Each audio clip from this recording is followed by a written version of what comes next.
GT Holidays, South India's #1 travel brand. You know you are special when you're with GT Holidays.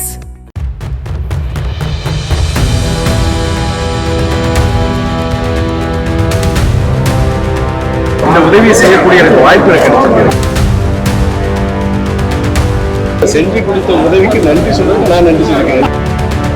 திருவெரும்பூரில் மத்திய பொதுத்துறை நிறுவனமான bell நிறுவனம், NIT, GPT, ITI உள்ளிட்ட பல்வேறு கல்வி நிறுவனங்கள் ஏராளமாக உள்ளன. இதனால் திருவெரும்பூரில் நாள்தோறும் பல ஆயிரக்கணக்கான பொதுமக்கள், தொழிலாளர்கள், பள்ளி மற்றும் கல்லூரி செல்லும் மாணவ மாணவிகள் வந்து செல்கின்றனர். இந்த நிலையில் திருச்சி, தஞ்சை மார்க்கமாக 10க்கும் மேற்பட்ட எக்ஸ்பிரஸ் ரயில்கள் நாள்தோறும் இந்த வழியாக செல்கின்றன. இதில் மைசூர் எக்ஸ்பிரஸ் ரயில் மட்டும் நின்று செல்கிறது. மற்ற எக்ஸ்பிரஸ் ரயில்கள் அனைத்தும் நின்று செல்வதில்லை. இந்த நிலையில் திருவெரும்பூர் ரயில் நிலையம் ஆதர்ஸ் அந்தஸ்து பெற்றதாக அறிவிக்கப்பட்டது. அதனால் திருவெரும்பூர் ரயில் நிலையத்தில் அனைத்து எக்ஸ்பிரஸ் ரயில்களும் இங்கு நின்று செல்ல வேண்டும் என பொதுமக்கள், பள்ளி மற்றும் கல்லூரி செல்லும் மாணவ மாணவிகள், தொழிலாளர்கள் ஆகியோர் அரசுக்கு நீண்ட நாட்களாக கோரிக்கை வைத்து வருகின்றனர். இந்த நிலையில் திருச்சி MP துரை வைகோவிடம் இதே கோரிக்கையை வைத்தனர். அதன் அடிப்படையில் திருச்சி MP துரை வைகோ தனது முயற்சியால் திருச்சியிலிருந்து தாம்பரம் செல்லும் ஸ்பெஷல் எக்ஸ்பிரஸ் ரயில் கடந்த அக்டோபர் மாதம் முதல் திருவெரும்பூர் ரயில் நிலையத்தில் நின்று செல்வதற்கு வழிவகை செய்தார். இந்த ட்ரெயின் இன்னைக்கு முதல் முறையா திருவெரும்பூர் ரயில்வே ஸ்டேஷன் நிக்க போகுது. திருவெரும்பூர்ல இன்னைக்கு முதல்ல இன்னைக்கு சோழ நிக்குது.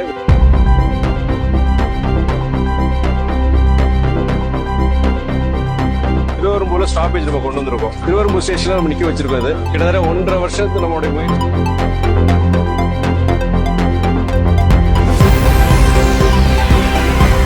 இந்த நிலையில் அதன் தொடர்ச்சியாக தற்போது சோழன் எக்ஸ்பிரஸ் ரயிலை திருவெரும்பூர் ரயில் நிலையத்தில் 26ஆம் தேதி முதல் நின்று செல்லும் என ரயில்வே நிர்வாகம் அறிவித்துள்ளது. இது துரை வைகோவின் தீவிர முயற்சியால் சாத்தியமானது. அதனைத் தொடர்ந்து 26ஆம் தேதி மதியம் 12:25 மணிக்கு திருவெரும்பூர் ரயில் நிலையத்திற்கு வந்த சோழன் எக்ஸ்பிரஸ் ரயிலை துரை வைகோ தலைமையிலான மதிமுகவினர், ரயில் பயணிகள் நல சங்கத்தினர் உள்ளிட்ட பல தரப்பினரும் மலர் தூவி இனிப்பு வழங்கி வரவேற்றனர். பின்னர் ரயில்வே பைலட்டுகளுக்கு சால்வை அணிவித்த துரை வைகோ திருவெரும்பூர் ரயில் நிலையத்திலிருந்து கொடியசைத்து ரயிலை தொடங்கி வைத்ததோடு அந்த ரயிலில் ஏறி பயணமும் செய்தார். அதற்கு முன்பு செய்தியாளர்கள் சந்திப்பில் பேசிய துரை வைகோ, திருச்சி MP-யாக தேர்ந்தெடுக்கப்பட்ட பிறகு தொகுதிக்காகவும் மக்களுக்காகவும் கடந்த 1.5 ஆண்டுகளாக தன்னால் இயன்ற அனைத்தையும் செய்து வருகிறேன்.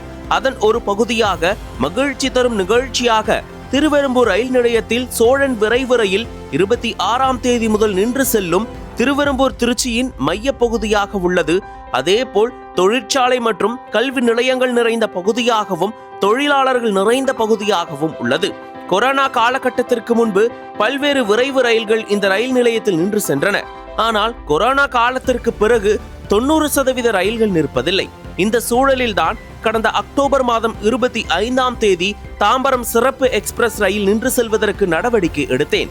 அதேபோல் ரயில்வே கோட்ட மேலாளர் மற்றும் மத்திய ரயில்வே துறை அமைச்சர் அஸ்வினி வைஷ்ணவ் ஆகியோரை நேரடியாக சந்தித்து சோழன் எக்ஸ்பிரஸ் ரயில் நிற்க வேண்டும் என்று கடந்த 2024ஆம் ஆண்டு கோரிக்கை வைத்தேன். டிசம்பர் மாதம் கேள்வி நேரத்தில் பாராளுமன்றத்தில் கேள்வி எழுப்பினேன். அதன் அடிப்படையில் தற்போது இந்த ரயில் நின்று செல்கிறது. இது மட்டுமல்ல, பல ரயில்கள் நின்று செல்வதற்கு உரிய முயற்சிகளை மேற்கொள்ள இருக்கிறேன். திருச்சி ரயில்வே துறையில் கடந்த 1.5 ஆண்டுகளில் பல்வேறு முயற்சிகள் மேற்கொண்டுள்ளேன். அதன் அடிப்படையில் ராமேஸ்வரம் எக்ஸ்பிரஸ் புதுக்கோட்டையில் நின்று செல்வதற்கு நடவடிக்கை எடுக்கப்பட்டுள்ளது. அது தற்போது வரை நின்று செல்கிறது. மேலும் ரயில்வே துறையில் கட்டமைப்பு பணிகள் கடந்த 15 ஆண்டுகளாக மேற்கொள்ளப்படாத நிலையில் தற்போது அதனை நடைமுறைப்படுத்தி செயல்படுத்தி வருகிறோம். அதன்படி சில முக்கிய பணிகள் நடைபெற்று வருகின்றன. EB சாலையையும் ஓயாமாரி சாலையையும் இணைக்கும் பகுதியில் உள்ள ரயில்வே கேட்டிற்கு மேல் மேம்பாலம் அமைக்கும் பணி 23 கோடி ரூபாய் செலவில் நடைபெற்று வருகிறது. டவுன்ஹால் ரயில்வே சுரங்கப்பாதை 1 மாத காலத்தில் தொடங்கும். மாரிஸ் தியேட்டர் ரயில்வே மேம்பால பணி, இந்த பணி விரைவில் முடிந்து திறப்பு விழாவுக்கு வரும். அதேபோல் அரிஸ்டோ பணியும் விரைந்து நடைபெற்று வருகிறது. அது ஜூன் மாதம் முதல் பயன்பாட்டிற்கு வரும். புதுக்கோட்டை ரயில் நிலையத்தில் ஆய்வு மேற்கொண்டு அங்கு தண்ணீர் மற்றும் கழிவறையில் தண்ணீர் இல்லாதது குறித்து தெரிவித்தேன். அதன் தொடர்ச்சியாக தற்போது அங்கு நேரடியாக தண்ணீர் கொண்டு வரப்பட்டு சிறந்த முறையில் பராமரிக்கப்படுகிறது. குமரேசபுரம் ரயில்வே சுரங்கப்பாதை குறித்து கேட்டதற்கு அதற்கு உரிய டிசைன் போடும் பணி கடந்த டிசம்பர் மாதமே நடந்தது. தற்போது டெண்டர் நிலையில் உள்ளது என்று நினைக்கிறேன். அதை பற்றி கேட்டு சொல்கிறேன். அதேபோல் திருச்சி தஞ்சை தேசிய நெடுஞ்சாலையில் சர்வீஸ் சாலை அமைப்பதற்கு நிலம் கையகப்படுத்துவதற்கு உரிய பணிகள் மேற்கொள்ளப்பட்டு வருகின்றன. இதனை திருச்சி கலெக்டர் சம்பந்தப்பட்டவர்களுக்கு நோட்டீஸ் வழங்குவார். அதன் பிறகு பணி தொடங்கும். திருவெரும்பூர் எறும்பீஸ்வரர் கோவில் பற்றிய எந்தவித பிரச்சனையும் எனக்கு தெரியவில்லை. அது சம்பந்தமாக விரிவான அறிக்கையை மனுவாக வழங்கினால் சம்பந்தப்பட்ட துறை அதிகாரிகளை நேரில் சந்தித்து நடவடிக்கை எடுப்பேன். பத்திரிகையாளர்கள் இதுபோன்ற பிரச்சனையான செய்திகளை போடும்போது அந்த செய்தி நகலை வாட்ஸ்அப் மூலம் எனது செல் எண்ணுக்கு அனுப்பினால் அதனை வைத்து தீர்வு காண நடவடிக்கை எடுக்க முடியும். பல பிரச்சனைகள் எனக்கும் தெரியாது. திருவெரும்பூர் ரயில் நிலையத்திற்கு பயணிகள் வந்து செல்வதற்கு சரியான பாதை இல்லை. இந்த பாதையில் ஆக்கிரமிப்புகள் பல உள்ளன. இதனால் பல ஆயிரக்கணக்கான மக்கள் பாதிக்கப்படுகின்றனர். அதனால் இந்த பாதையை எடுப்பது சிரமம். அதற்கு மாற்றுப்பாதை பார்த்து ஆய்வு செய்யப்பட்டது.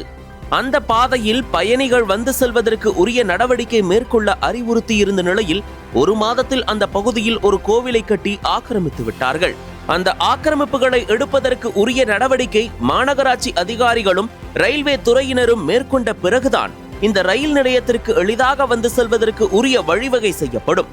மாற்றுத்திறனாளிகள் ஒரு நடைமேடையிலிருந்து மற்றொரு நடைமேடைக்கு சென்று வருவதற்கு ஏதுவாக எஸ்கலேட்டர் வைப்பதற்கு நடவடிக்கை எடுப்பதற்கு பேசப்பட்டுள்ளது. இந்த ரயில் நிலையத்தில் எவ்வளவு மாற்றுத்திறனாளிகள் இந்த நடைமுறையை பயன்படுத்துகிறார்கள் என்பதை பொறுத்துதான் அதனை கொண்டு வருவார்கள். ஆனால் அதற்குரிய பணியை செய்வோம். மேலும் இங்கு பேட்டரி கார் அமைப்பதற்கு நடவடிக்கை மேற்கொள்ளப்படும் என்று கூறினார். நக்கீரன் டிவிக்கு சப்ஸ்கிரைப் செய்யுங்கள். உங்கள் ஆதரவே எங்கள் பலம்.